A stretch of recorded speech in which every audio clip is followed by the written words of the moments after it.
दोस्तों यूँ तो सुप्रीम कोर्ट में तकरीबन दर्जन भर मामले हैं जहां सरकार कहीं ना कहीं फंसी हुई है, लेकिन तीन मामले ऐसे हैं सुप्रीम कोर्ट में जिसे लेकर मोदी और शाह आजकल काफ़ी बेचैन हैं।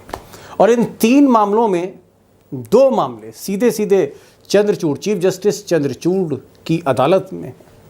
और ये मामले ऐसे हैं कि अगर ज़रा सा भी चंद्रचूड़ साहब का आदेश सख्त आया तो सीधे सीधे मोदी और शाह की छवि पर, इमेज पर एक बड़ा डेंट लगेगा। अब दोस्तों जो पहला मामला है वो अमित शाह के सबसे खास मुख्यमंत्री, सबसे चहेते मुख्यमंत्री एन बीरेन सिंह, मणिपुर के मुख्यमंत्री, इनसे जुड़ा हुआ है चंद्रचूड़ की अदालत में जिसकी सुनवाई होनी है। और जो दूसरा मामला है वो मोदी जी के सबसे खास आप कह सकते हैं सबसे चहेते उद्योगपति गौतम भाई अडानी, इनसे जुड़ा हुआ है। अभी जो पहला मामला था इसकी सुनवाई 28 जुलाई को होनी थी, मुकर्रर थी। और लोग कह रहे हैं, जानकार कह रहे हैं कि इतना कुछ मेरिट पर था कि पहली ही सुनवाई में नौबत आ जाती कि इस एन बीरेन सिंह को, जो मुख्यमंत्री हैं, जिनको कहा जा रहा है कि साहब ये जो मणिपुर में जो दंगे हो रहे हैं कहीं ना कहीं इनका भी हाथ है, ये भी शरीक है, शामिल है, इनके इस्तीफे की नौबत आ जाती है। इस्तीफा हो चुका होता है ऐसा लोग कह रहे हैं, लेकिन बीरेन सिंह ने राहत की बड़ी सांस ली क्योंकि तारीख निकल गई, सुनवाई नहीं हुई। दरअसल सुनवाई इसलिए नहीं हुई क्योंकि जो मेरी जानकारी है 26 जुलाई को, यानी 28 जुलाई से 2 दिन पहले चंद्रचूड़ साहब की शाम में कुछ तबीयत ख़राब हुई और उन्होंने कहा कि आज मैं जल्दी जाऊंगा, सुनवाई नहीं करूंगा क्योंकि थोड़ी तबीयत मेरी नसाज है। और अगले दिन थोड़ा तबीयत और ज़्यादा नसाज हुई तो 27 तारीख को सुप्रीम कोर्ट ने बाकायदा नोटिस जारी किया और कहा कि आज चीफ जस्टिस नहीं आएंगे। और फिर तबीयत 28 को भी ठीक नहीं हुई तो 28 को भी वो उनकी तबीयत नासाज थी जैसा लोग बताते हैं, तो 28 को भी वो नहीं आए। फिर सैटरडे था, संडे था, कुल मिलाकर एन बीरेन सिंह ने राहत की सांस तो ले ली। लेकिन अब सुनने में आ रहा है कि चीफ जस्टिस की तबीयत भी ठीक हो रही है, सुनवाई भी होगी और सबूत भी अदालत में दाखिल होंगे। यानी आप कह सकते हैं कि फौरी तौर पे 4 दिन की राहत मिल गई। लेकिन बीरेन सिंह के लिए संकट का समय सुप्रीम कोर्ट में भी शुरू हो रहा है, संकट का समय पार्लियामेंट में भी शुरू हो रहा है, जहां अविश्वास प्रस्ताव लेके विपक्ष आया है मणिपुर के मामले में। अब दोस्तों ऐसा कहा जा रहा है कि एन बीरेन सिंह ने अपनी खाल बचाने के लिए कहीं ना कहीं अमित शाह साहब के कहने पर या उनके सुझाव पर ये जो वायरल वीडियो का मामला था, जो लड़कियों का जो नेकेड परेड का मामला था, उनके साथ दुष्कर्म करने का जो मामला था, वो जो वायरल वीडियो का मामला था जो FIR होने के बाद जिसमें जाँच नहीं हुई थी, ऐसा कहा जाता है कि शाह साहब ने अपने शिष्य को यानी मुख्यमंत्री को बताया कि भाई आप इसको CBI को दे दीजिए। तो ये केस CBI को दे दिया गया है और कोशिश ये होगी सरकार की कि वो चंद्रचूड़ साहब से कहेगी कि साहब देखिए हम पूरी तरह से गंभीरता से अब मामले की जांच करा रहे हैं, CBI को हमने केस दे दिया, बाकी केस भी हम CBI को देंगे और इसमें गिरफ्तारियाँ भी हो रही। तो बहरहाल ये अदालत में पैरवी होगी। लेकिन जो दूसरा मामला है, केस नंबर 2 मोदी जी से जो उनके खास के बारे में, उसकी जो हेयरिंग है 14 अगस्त को है और ये अडानी साहब से रिलेटेड है। 14 अगस्त को सेबी की रिपोर्ट आनी है कि ये जो पैसा आ रहा था, करोड़ों रुपए आ रहे थे, जो राहुल गांधी कहते हैं 20,000 करोड़ का जवाब दो, 20,000 करोड़ रुपया किसका है, ये जो पैसा मॉरिशस से, ओवरसीज से आया और अडानी जी की कंपनियों में जो निवेश किया गया, इन्वेस्ट किया गया, इसकी जानकारी सेबी को देनी है। अब दोस्तों ये जो अडानी पर जो जांच हो रही है, जो कमेटी जांच कर रही है, लोग कहते हैं कि ये one of the most sensitive cases है, सबसे नाजुक मामला है इस वक्त देश में जिसकी जांच हो रही है सुप्रीम कोर्ट की निगरानी में। और आपको तो पता ही है कि अडानी के मामले में मोदी सरकार ने सब कुछ किया।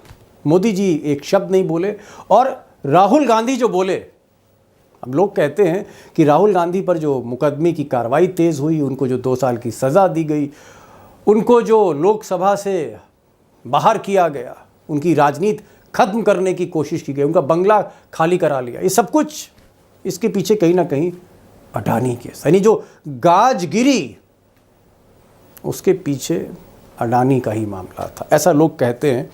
और ये भी लोग कह रहे हैं कि जो कमेटी है, जो कमेटी, एक्सपर्ट कमेटी जो सुप्रीम कोर्ट ने बनाई है, जो अडानी पर जांच कर रही है, जो सेबी को निर्देश दे रही है, उस कमेटी पर भी प्रेशर बहुत है।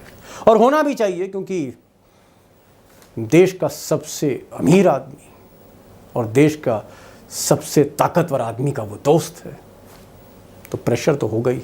अब प्रेशर जितना भी हो अडानी को लेकर, लेकिन चीफ जस्टिस चंद्रचूड़ हैं, और चाहे जितना प्रेशर हो, उनका जजमेंट, उनका ऑर्डर हमेशा मेरिट पर होता है। लोग भले ही कुछ चर्चा करते रहें कि दबाव है, कहीं से उनको कंप्रोमाइज़ कर लिया जाएगा, हो सकता है उनको कहीं ना कहीं ऑफर भी देने की कोशिश की गई हो, मेरे पास कोई साक्ष्य नहीं, लेकिन जस्टिस चंद्रचूड़, उनका जो कैरियर रिकॉर्ड है निष्कलंक है। चंद्रचूड़ संविधान के रक्षक है, और संविधान की रक्षा करने के लिए जो कुछ भी उनको करना पड़े, जिससे भी टकराना पड़े, वो टकराने में डरेंगे नहीं। अब दोस्तों तीसरा मामला जो है वो राहुल गांधी का है। राहुल गांधी डिफेमेशन केस, मानहानि का मुकदमा, जिसको लेकर राहुल गांधी की सदस्यता रद्द की गई लोकसभा की। ये मामला जस्टिस चंद्रचूड़ की अदालत में नहीं, ये मामला जस्टिस BR गवई, जो गुजरात से आते हैं जज साहब, इनकी अदालत में है। 4 तारीख को इसकी सुनवाई होनी है। और लोग ऐसा कह रहे हैं कि अगर इंटरिम ऑर्डर हुआ तो हो सकता है कि राहुल गांधी की सज़ा पर रोक लग सकती है। और अगर ये 4 अगस्त को रोक लगी तो राहुल गांधी फिर से संसद लौट सकते हैं, जो सरकार नहीं चाहती, वो संसद लौट सकते हैं। और अगर संसद लौटे तो मोदी और शाह की बड़ी किरकिरी होगी, क्योंकि कहीं ना कहीं जो ताना बाना इसका बुना गया, वो सब कुछ गुजरात में था। मुद्दई भी गुजरात में था, केस भी गुजरात में था, सज़ा भी गुजरात में हुई, सज़ा पर जो मोहर सेशन ने लगाई वो भी गुजरात में हुई, और अगर राहत नहीं दी राहुल गांधी को तो वो भी गुजरात हाई कोर्ट ने नहीं दी। तो सारा ताना बाना जो है वो कहीं ना कहीं गुजरात में इसको, और इसीलिए इसको लेकर मोदी और शाह को थोड़ा सा आप कह सकते हैं घबराहट सी है, कहीं ऐसा ना हो जाए कि इसी 4 अगस्त को स्टे लग जाए सज़ा पर, और फिर राहुल गांधी संसद में फिर से प्रकट ना हो जाए अडानी के पोस्टर को लेकर और भी कई आरोप लेकर। अब दोस्तों बहुत से सब्सक्राइबर हैं, जो फ्रेंड्स हैं, उनके कमेंट बॉक्स में मैं पढ़ रहा था कि भाई सुप्रीम कोर्ट में कई ऐसे मामले हैं, कई ऐसे मुकदमों के फैसले हुए जो सरकार के पक्ष में गए। अब मैं इस पर टिप्पणी नहीं कर सकता कि कितने केस सुप्रीम कोर्ट के मोदी सरकार के फेवर में गए, उनके पक्ष में गए, या मोदी सरकार के अगेंस्ट गए। ये मैं पक्ष और विरोध की बात तो नहीं कर सकता, टिप्पणी नहीं करूंगा इस पे फैसलों पर। लेकिन एक चीज़ मैं यहाँ थोड़ा सा क्लियर करना चाहता हूँ कि चीफ जस्टिस चंद्रचूड़, भले ही वो चीफ जस्टिस हैं, एडमिनिस्ट्रेशन उनके हाथ में है, लेकिन सारे जज सुप्रीम कोर्ट के बराबर हैं। और सुप्रीम कोर्ट में सिर्फ चंद्रचूड़ नहीं है, सुप्रीम कोर्ट में 32 जज हैं, 32 जजेस आर इन सुप्रीम कोर्ट। अब दोस्तों इस फहरिस्त में बहुत से ऐसे जज हैं जो इनकी नियुक्ति मोदी सरकार के समय में हुई है।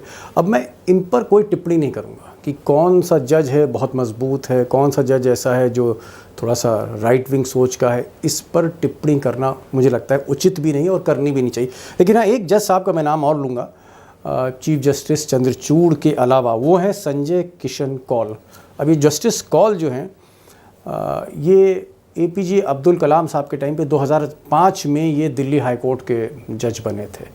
और आज की तारीख में थोड़ी सी छवि जो है चंद्रचूड़ की इनमें दिखती, लेकिन अब आप इसे इत्तेफाक कहिए, जो भी कहिए, ये शायद 25 दिसंबर को रिटायर हो रहे हैं 2023 को। कुछ महीने बाद इनका रिटायरमेंट है और देखना होगा कि उसके बाद चीफ जस्टिस चंद्रचूड़ जैसे और कितने जज सामने आते हैं, ये देखना पड़ेगा। लेकिन मैं फ़िलहाल किसी जज पर टिप्पणी नहीं करूँगा।